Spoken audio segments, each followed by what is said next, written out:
When I was younger, I feel like I thought I was an extrovert, but actually I'm just an ENFP. INFP.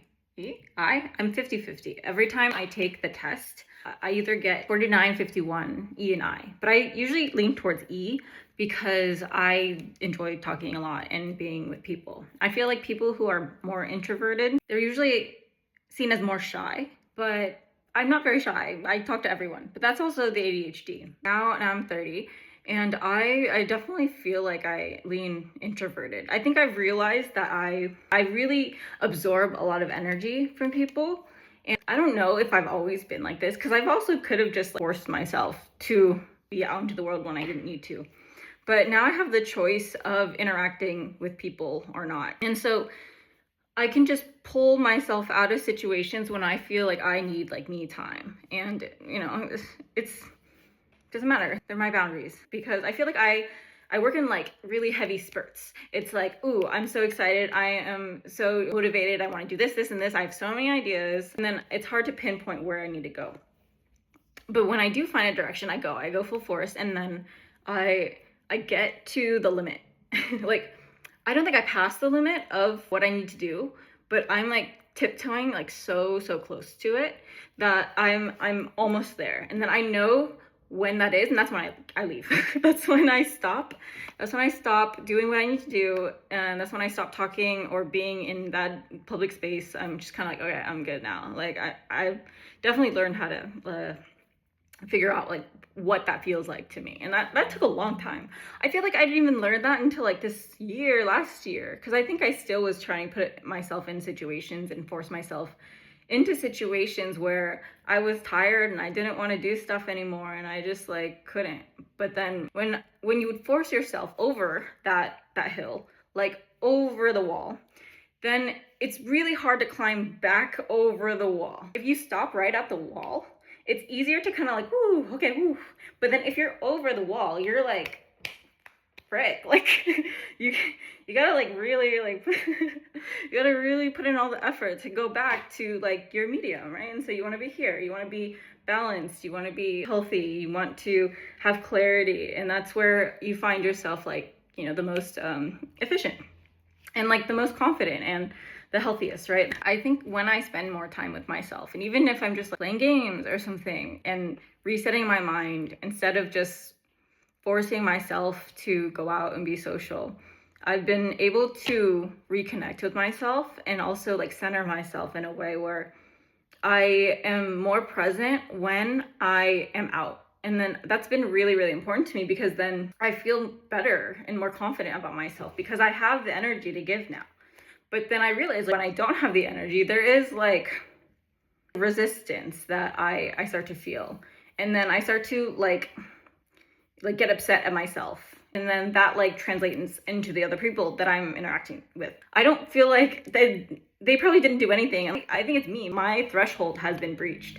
And that's on self-abandonment. That's another thing like you just have to learn as you get older. Those are a lot of things that I've struggled with to get here. And I feel like in order to overcome stuff like that, you just gotta go full force and just listen to yourself too. So there's like two things that I really did. The first thing was slow down.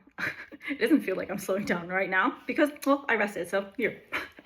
So I slowed down, and I would pause and wait too in certain situations. I'm not really afraid of silence anymore. A lot of people have told me, it's just like, oh, it's really nice. I feel like I don't have to talk all the time. Like, yeah, we're just hanging out. And I think that is like really integral to my peace. I don't want to have to conversate every single day. And I also feel like I absorb emotions. I cannot help but read body language cues. And that is exhausting. Just like being with another person and then just like, oh, their like leg twitched and then they looked at me weird. They hate me. Maybe I don't want to be there, but then I'm looking for reasons why they don't want to hang out anymore so that I can leave. Yeah, that's on projection. Second thing I did in order to recover myself from being an anxious, depressed mess and hitting the wall every month or so, even every week. Towards the end, it was every day. In order to stop myself from breaching that threshold and abandoning myself, I also needed to understand why. Why do I do that? It's because I wanted validation from people, right? I wanted people to tell me I'm great, and then I needed to act and say something so they can be like, oh wow, yeah, you're right. I stopped pretending. I really stopped pretending to be who I wasn't.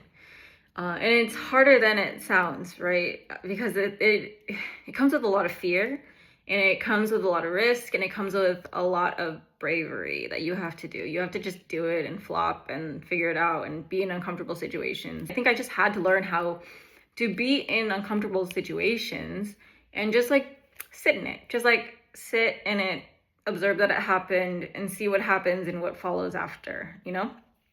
And I think that's another thing where, you pause and think, and then once you've done it enough times, it becomes more natural to you. Like, you don't feel the need to push yourself forward so much anymore. So I think doing that really helped me get out of my shell, or out of my hole. And I think I was in a hole for a really, really long time because I was trying to be someone that I wasn't. I was trying to be successful. I was trying to have a corporate job. And I just never really felt like I was doing anything purposeful. And I was like waking up doing something I didn't want to do every single day.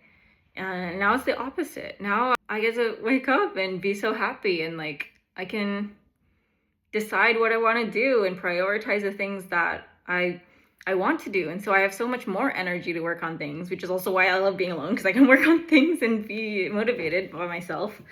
And so that helped me really become more confident in myself. And like these videos and kind of just posting it everywhere, it's like a exposure therapy, right? Like, you just gotta post it, and whoever watches it, who cares? Like, I'm making this for me. I probably lost hella people like the first like 20 seconds. Who cares? I'm making this for me. I'm making this for me when I'm like 52 and being like, oh my god, look at these videos I put up. This is where I was back then. And it really helps me visualize how far I've come, And because when I was really unstable in my sense of self, I hated being on camera. I hated being taken pictures of. I always felt like I had really bad angles. I also think I was just like super, super high cortisol and just like inflamed and puffy. And then, all of that builds up into self-hatred. And so I never wanted to do that. But recently I just feel like, I have to. I have to just do it. This is the only way. Like, I have no choice, because if I don't do it, nothing will happen for me. I have to go out and do it myself. Okay, so my brain looks like this, like all the time. So it looks like, oh my god, it's the last page of my notebook. I need a new notebook. Okay, let's see. So my brain looks like this. And then also, so there's one voice. And then sometimes there's another one that overlaps, and they're both going at the same time. And so that's what your brain looks like when you're unmedicated, and that's what my brain felt like all the time. And so in order to get out of that, in order to like unravel this like into more of a like cohesive, like, just untangle it, because I can't be like this. I can't be like this all the time. This is like a mess, and I was a mess, and that's how I felt inside and out. It felt awful. And so in order to unravel it, you have to like follow where it goes. And so it takes time, like, why am I thinking around here? Oh, it's because of this. And then you figure it out, and then you're like, oh, that's why. And so you pull a string out, and then it kind of loosens up, and your ball is less chaotic. Moral of the story is, take a beat, take a breath, think about it.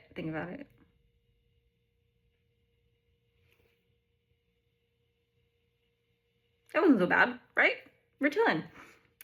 And then, while you're doing that, you start to unravel. Just daydream. And then you're like, so that's my life lesson. Okay, bye.